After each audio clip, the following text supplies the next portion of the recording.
Assalamualaikum warahmatullahi wabarakatuh. Selamat pagi teman-teman semuanya. Semoga teman-teman dalam keadaan sehat walafiat. Berjumpa kembali di pertemuan kelima di minggu kelima mata kuliah ekonomi mikro. Setelah di minggu yang lalu kita membahas materi tentang time. Dua video yang saya bagikan di minggu yang lalu itu membahas bagaimana variabel waktu secara teoritis sangat berpengaruh terhadap keputusan seorang individu, atau bagaimana variabel waktu tersebut berpengaruh terhadap outcome dari sebuah pengambilan keputusan atau manfaat dari sebuah pengambilan keputusan. Dua video di awal, dua video di minggu yang lalu membahas secara teoritis. Minggu ini, seperti yang sudah saya janjikan, nanti kita akan membahas hitung-hitungan tentang bagaimana nilai waktu dari uang atau time value of money. Seperti yang kita bahas di akhir video yang kemarin, bahwa dimensi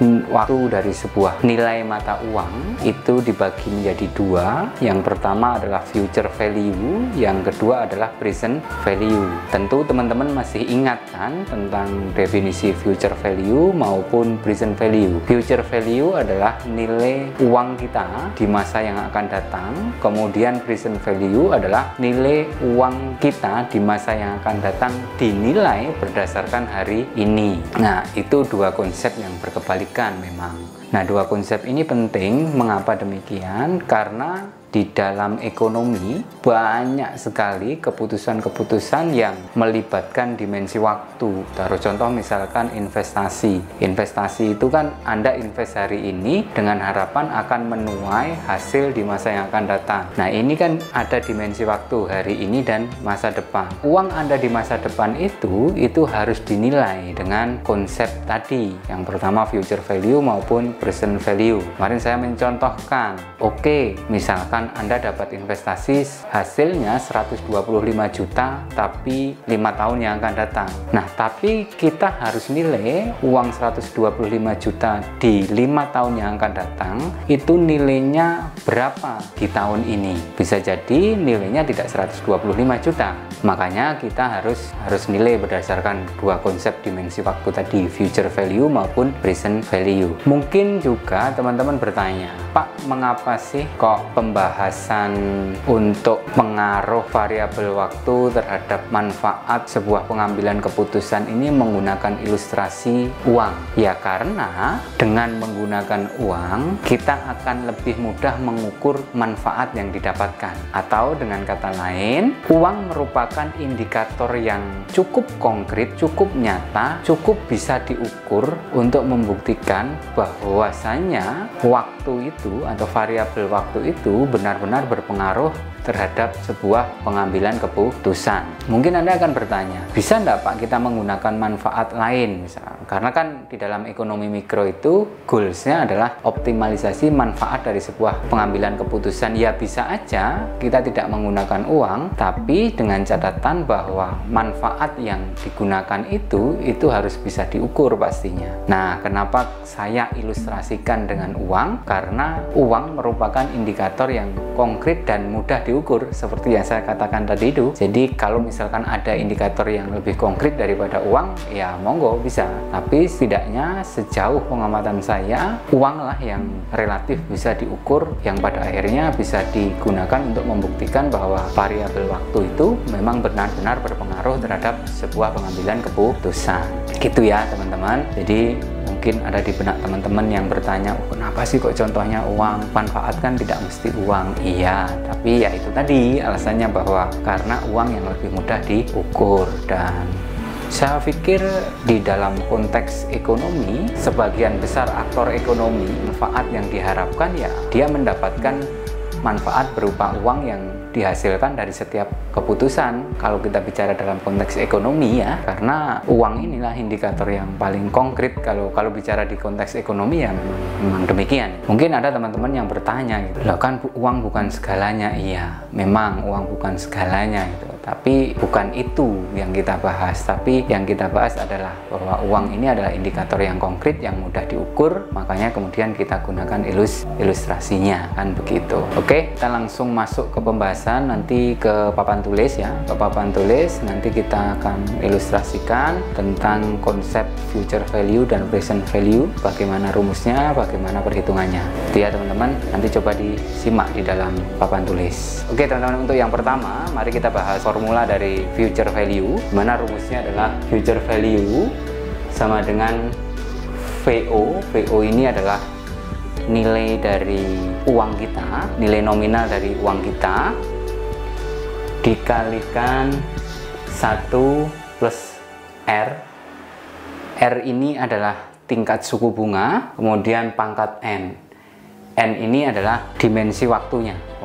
Taruh contoh misalkan gini, misalkan teman-teman, ini contoh kasus ya, ini contoh kasus, misalkan teman-teman nabung di bank 100.000 dengan tingkat suku bunga 3%. Kemudian pertanyaannya, dalam 1 tahun yang akan datang, nilai uang kita jadi berapa? Nah, itu bisa diselesaikan dengan rumus ini. Future value sama dengan VO. VO-nya tadi kan kita nabung itu sebesar 100.000 dikalikan 1 plus, nah R-nya itu adalah tingkat suku bunga. Tingkat suku bunganya tadi berapa? 3%. 3% itu sama dengan 0,03. Kemudian tadi pertanyaannya, 1 tahun yang akan datang uang kita akan menjadi berapa? Berarti di sini 1. Dimensi waktunya kan, dimensi waktunya yang dipertanyakan tadi. 100.000 kali 1, 100.000. Kemudian 100.000 kali 0,03, ini ditambah, berarti ini 100.000 kali 0,03, berarti di sini 100.000 ditambah 100.000 kali 0,03, 3%-nya dari 100.000, Rp3.000, berarti nilai uang kita 1 tahun yang akan datang, atau future value dari uang kita 1 tahun yang akan datang sama dengan 103.000. Gitu ya teman-teman, sangat mudah. Kalau misalkan pertanyaannya ternyata dimensi waktunya tidak hanya 1 misalkan ya, tapi 2 kah, misalnya diganti 2 aja dimensi waktunya 2. Itu future value ya teman-teman. Dengan kata lain, maknanya adalah bahwa setelah kita menabung di bank uang sebesar 100.000 dengan tingkat bunga 3%, uang kita pada 1 tahun yang akan datang akan menjadi Rp103.000. Itu ya teman-teman. Kemudian ini kan future value, misalkan kita present value. Present value rumusnya tinggal dibalik aja. Ini future value dibagi 1 plus R pangkat N. Nah, misalkan kita pengen mencari tuh present value dari future value 103.000 itu berapa, ya tinggal dicari bahwa tadi future value-nya 103.000 dibagi 1 plus R-nya 0,03 pangkat N 1, berarti sama dengan ya present value-nya 100.000. Jadi nilai uang 103.000 di 1 tahun yang akan datang itu kalau kita nilai di tahun ini itu senilai Rp100.000. Terus bagaimana Pak? Misalkan ditanya, itu ada pertanyaan, misalkan kira-kira menguntungkan enggak misalkan kita nabung dengan tingkat bunga 3% itu di tahun yang akan datang. Nah, kalau bicara menguntungkan atau tidak, itu harus kita bandingkan tingkat suku bunga ini dengan apa? Bandingkan tingkat suku bunga ini dengan inflasi. Inflasi itu adalah kenaikan harga barang secara terus-menerus. Secara ekonomi teman-teman, nanti teman-teman akan dapat pelajaran ini di ekonomi makro, bahwa tingkat suku bunga atau R itu pasti lebih besar daripada inflasi. Pasti itu. Jadi bank menetapkan tingkat suku bunga itu pasti lebih besar daripada tingkat inflasi. Jadi kalau misalkan tingkat suku bunga 1 tahun yang akan datang itu 3%, pasti inflasinya pasti di bawah 3%. Pasti itu. Jadi dengan kata lain bahwa nilai uang kita, kalau kita bicara misalkan 103.000 ini, kemudian ini kan nilai nominal 1 tahun yang akan datang, Pak. Nah, 103.000 ini daya belinya berapa? Daya belinya itu berapa, Pak? Nanti. Nah, kita bandingkan dengan inflasi. Kalau tadi saya katakan bahwa tingkat suku bunga itu pasti lebih besar daripada inflasi, berarti nilai uang kita 103.000 ini pasti itu memiliki daya beli yang lebih daripada setelah nilai uang tersebut turun karena inflasi. Taruh contoh misalkan inflasinya 2% misalkan. Inflasinya taruh contoh 2%, berarti terdapat penurunan daya beli sekitar 2%. Nah, padahal kita mendapatkan tingkat suku bunga sebesar 3%. Ya minimal uang kita yang 100.000 tadi, yang kita tabung tadi, minimal itu ada kenaikan sebesar 1% minimal nilainya, netnya gitu loh, maksudnya netnya, bersihnya. Kenapa kok 1%, Pak? Ya karena yang 2% dikurangi dengan penurunan nilai real mata uang karena terjadinya inflasi yang sebesar 2%. Oke gitu ya teman-teman, paham ya? Ini rumus dari present value, kemudian ini rumus dari future value. Nah, konsep present value dan future value ini bisa kita gunakan untuk menjawab kasus seperti ini nih. Saya contohkan ya. Kita bisa gunakan konsep future value dan present value yang sudah kita hitung tadi itu untuk menjawab sebuah pertanyaan. Misalkan begini, teman. Anda dihadapkan pada sebuah pilihan. Anda pilih uang hari ini Rp100.000 atau 1 tahun yang akan datang sebesar 103.000.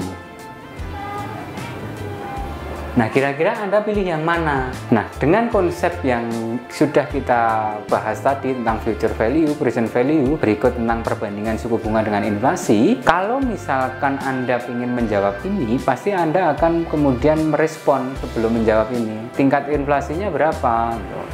Kalau misalkan tingkat inflasi itu 1% 1 tahun yang akan datang, ya jawabannya Anda pilih ini. Karena ini kenaikannya 3%, Anda masih untung 2%. Tapi kalau ternyata inflasi 1 tahun yang akan datang itu 4%, ya kita pilih ini.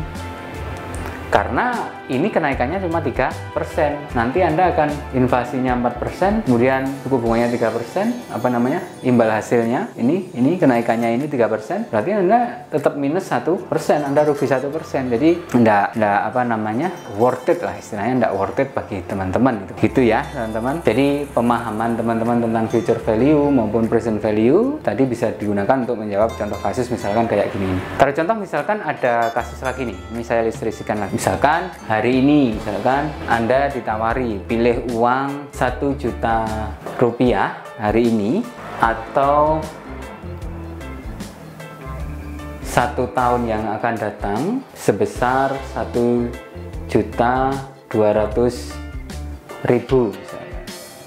Nah, kira-kira Anda pilih yang mana? Dengan menggunakan konsep future value, present value tadi, teman-teman bisa menjawab. Jawabannya bagaimana? Nah, Anda bisa menilai teman-teman. Ini 1.200.000 ini dengan menggunakan konsep atau rumus present value, tapi sedikit kita modifikasi. Misalkan ini nih. Untuk mendapatkan jawaban apakah 1.200.000 itu lebih besar nilainya daripada 1 juta hari ini, kita menggunakan konsep rumus dari present value. Di present value tadi rumusnya adalah future value 1 plus R kan begitu. Kemudian ini pangkat 1 kan begitu. Nah, R di sini kita bisa gantikan teman-teman tingkat suku bunga ini dengan tingkat inflasi. Taruh contoh misalkan inflasinya adalah 2%. Berarti kan 0,02. Nah, ini kita bisa hitung nih 1.200.000 1,2 juta 1 plus 0,02 pangkat 1, hasilnya berapa? Nah, nanti teman-teman bisa menghitung ini. Nah, berdasarkan hitungan kita mendapatkan kira-kira hasil